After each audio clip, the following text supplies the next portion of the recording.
प्रदेश के एक जिले में एक तहसील के बाहर एक नौजवान लड़का बहुत रोए जा रहा था और उनके साथ में नौजवान दो लड़कियां बहुत ज्यादा रो रही थी।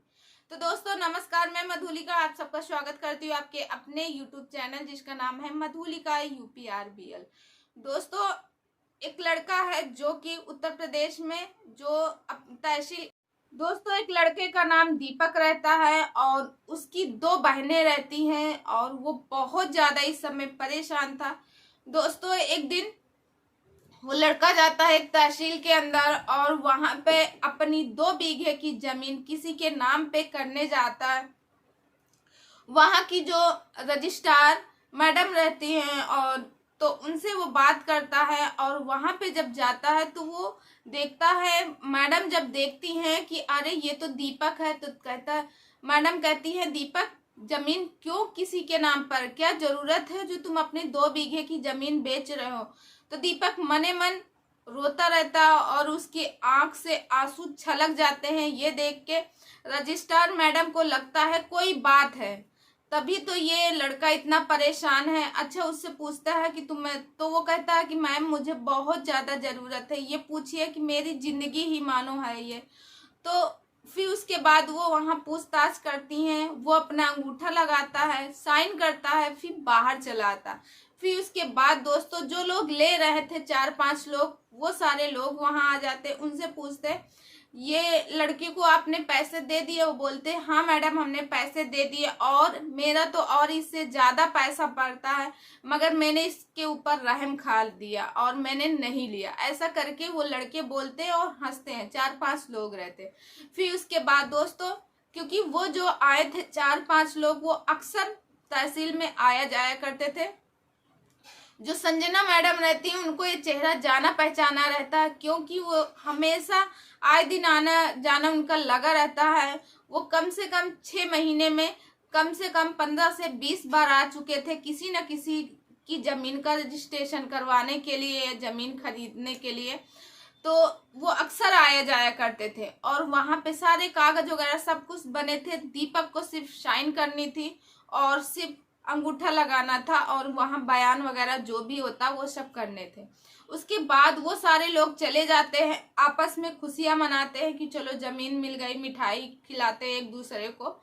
और जो दीपक रहता है वो बाहर बैठ के एक पेड़ के नीचे रोए जा रहा था मानो उसकी पूरी दुनिया लुट गई हो और वो अपने घर नहीं जाता।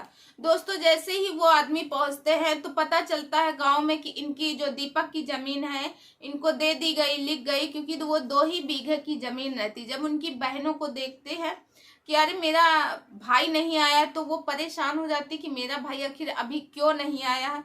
फिर उसके बाद दोस्तों उनमें से, क्योंकि वो बहनें भी जाना चाहती थी अपने भाई के साथ, मगर वहां जाने नहीं मिलता, क्योंकि दोस्तों दीपक को जबरदस्ती लेके जाया जाता है तहसील। दीपक जाना नहीं चाहता, मानो कि उसको एक डिब्बे की तरह बस बैठा लिया जाता है या एक उसको किडनैप करके। वो जाना अपनी मर्जी से नहीं चाहता है दोस्तों। उसके बाद जब फिर उसकी बहनें परेशान रहती कि मेरा भाई जब से सुना था कि मुझे जमीन देनी है तब से मेरा भाई बहुत ज्यादा, कहीं मेरा भाई डिप्रेशन में आके कहीं कुछ कर न ले। वो दोनों निकल पड़ती अपने भाई को देखने के लिए। इधर जो है तहसील में रजिस्ट्रार मैडम जो रहती हैं, जो भी तहसील का काम होता है, शाम हो जाती है, वो भी अपने आवास के लिए निकलती है। जब वो अपनी गाड़ी में बैठे जा रही थी तो उन्होंने देखा कि जो दीपक रहता है वो काफी रो रहा है और फिर उसकी दोनों बहनें भी वहीं पे रो रही थी। तब तक वो बाहर निकलती हैं और पूछती हैं दीपक क्या हुआ, तुम क्यों रो रहे हो, तुमने तो अपनी खुशी से अपनी जमीन बेची है ना, आखिर बात क्या है।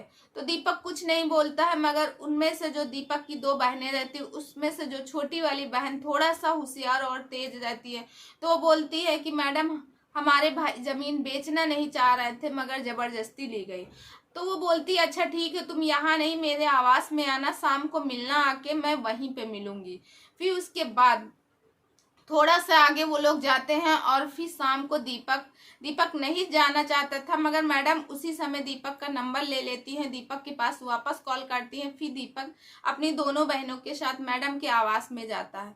फिर मैडम उनसे पूछती हैं बात क्या हुई, तब फिर दीपक तो कुछ नहीं। जब वो मैडम पूछती हैं बात क्या हुई, तो दीपक उनकी जो रजिस्ट्रार मैडम की बात है, संजना मैडम की बातें सुन के और रोने लगता है। दीपक के आंसू एकदम छलक आते हैं और फूट फूट के रोने लगता है। मगर जो उनकी छोटी बहन रहती है वो सारी बात बताती है कि मैम, ये जो आदमी ने मेरी जमीन ली है मेरे भाई की 2 बीघे की, उन्होंने मुझे एक भी पैसे नहीं दिए मेरे भाई को, और मेरे भाई को बताया है कि तुम्हारे पिताजी हैं, कर्जा लिए थे मुझसे कम से कम 10 से 12 लाख रुपए मेरे पिताजी कर्जा पे लिए थे इनसे, और इसी वजह से उन्होंने कहा कि अब कम से कम 12 से 13 लाख रुपए हो गया, अब तुम जमीन दोगे, अगर तुम जमीन नहीं दोगे तो मैं तुम्हारे घर को कब्जा कर लूंगा, और फिर तुम्हारे पास 2 बहनें हैं, मैं तुम्हारी बहनों को भी बेच सकता हूँ। ऐसा अजीब अजीब सी बातें वो कहे, जिसकी वजह से मेरा भाई परेशान हो गया और डिप्रेशन में आके उसने सोचा कि मेरी जमीन चली जाएगी तो ठीक है, मगर मेरी बहनें भी तो हो जाए,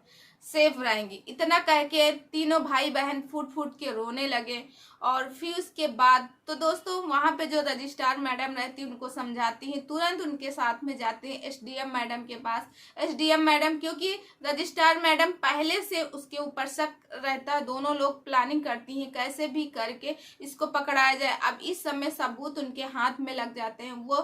वो कहती है दीपक से, दीपक तुम बयान दो और तुम बताओ, ताकि ऐसे लोगों, आज वो तुम्हारे साथ किया कल किसी और के साथ करेगा, फिर ऐसे करके सबके साथ करेगा, ऐसे गरीबों को ये हमेशा सताता ही रहेगा। दीपक तुम इसमें सहयोग करो।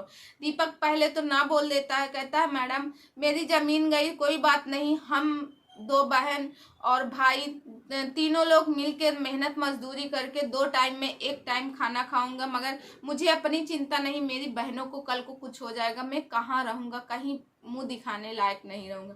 तो मैडम कहती है तुम परेशान ना हो, तुम्हारी बहनों की जिम्मेदारी हम लेते हैं, तुम्हारी बहनें यहीं पे रहेंगी, और तुम्हारी बहनें कितना पढ़ी है। तो जो छोटी वाली रहती है वो इंटर पास किए रहती है, और जो बड़ी वाली रहती है वो 10वीं पास किए रहती है।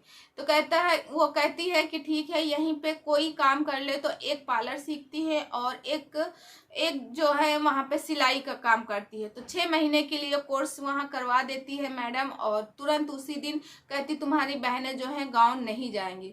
फिर जो दीपक की बहनें रहती है वो गाँव नहीं जाती हैं। फिर कैसे भी करके दीपक मान जाता है और केस दायर किया जाता है, उसके द्वारा फाइल वाइल बनती है। जब मैडम के पास ले जाती हैं, फिर तुरंत तत्काल जो एसडीएम मैडम रहती है तत्काल उनके पास फोन करती है पुलिस प्रशासन के पास, और पुलिस जाती है और जितने 4-5 लोगों रहते हैं उनको पकड़ने के लिए। जब उनको पकड़ने के लिए जाती है तो वो सब बोलते हैं तुम कर क्या लोगे, तुम कर ही क्या सकते हो, मैंने क्या किया है, ऐसा है वैसा, उल्टा सीधा की धमकी देते हैं, जिसके तहत जो पुलिस प्रशासन रहते हैं उनको गिरफ्तार कर लेते हैं और उनको थाने लेके जाते हैं।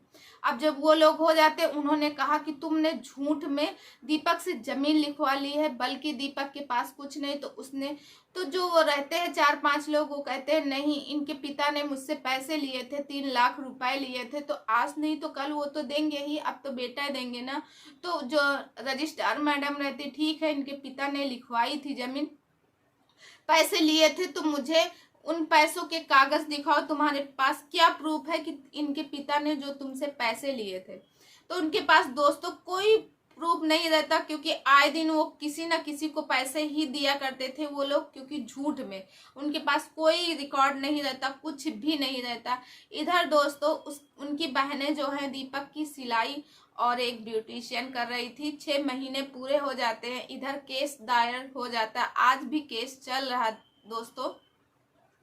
और इधर वो जितने 4-5 लोग रहते हैं वो जेल में हैं, सिर्फ इस वजह से कि गरीबों को वो लोग सताते हैं। गरीबों को सताना नहीं चाहिए था, और झूठ फरेब में लोगों से पैसा ऐंठते हैं, लोगों की मजबूरी का फायदा उठाते हैं, जिनकी वजह से वो जेल में है। और पुलिस प्रशासन उनके ऊपर कई धाराएं भी लगाई हुई हैं। और दोस्तों अभी तक केस ये जो है कोर्ट में चल रहा, अभी कोई फाइनल नहीं हुआ। तो दोस्तों ये सन 2022 की बात है, सन 2022 नवंबर की बात है जो अभी तक ये केस चल रहा। और दोस्तों इधर जो दीपक रहता है, दीपक और दीपक की बहनें सुखी पूर्वक है। तो दोस्तों ये कहानी आपको कैसी लगी, आई होप आप लोग को अच्छी लगी होगी। दोस्तों कहते हैं ना, अगर ईमानदार जैसे कि संजना और सरोज मैडम की तरह सभी मैडमें अगर इस तरह ईमानदार रहे, मैडम हो या आदमी हो, सारे लोग अगर जेंट्स लोग ईमानदार रहे, तो हमारे देश में जो गरीबों के लिए जीना मुहाल है, जीना दुश्वार है, वो ना हो। तो दोस्तों ये कहानी कैसी लगी, आई होप आप लोगों को अच्छी लगी होगी। अगर अच्छी लगी हो तो लाइक कमेंट शेयर जरूर कीजिएगा। मैं मिलती हूँ नेक्स्ट वीडियो में। और दोस्तों प्लीज़ आप लोग अगर इस चैनल में नए हैं तो प्लीज़ सब्सक्राइब माई चैनल, और बगल में बेल आइकन है उसे भी प्रेस कर दे, जैसे मैं कोई नया वीडियो डालूँ उसका नोटिफिकेशन सबसे पहले आप तक पहुँचे। और दोस्तों प्लीज़ आप लोग सपोर्ट कीजिएगा और ऐसे ही मेरा मोटिवेशन बढ़ाते रहिएगा, और मैं आगे रोज का रोज नई कहानी लेके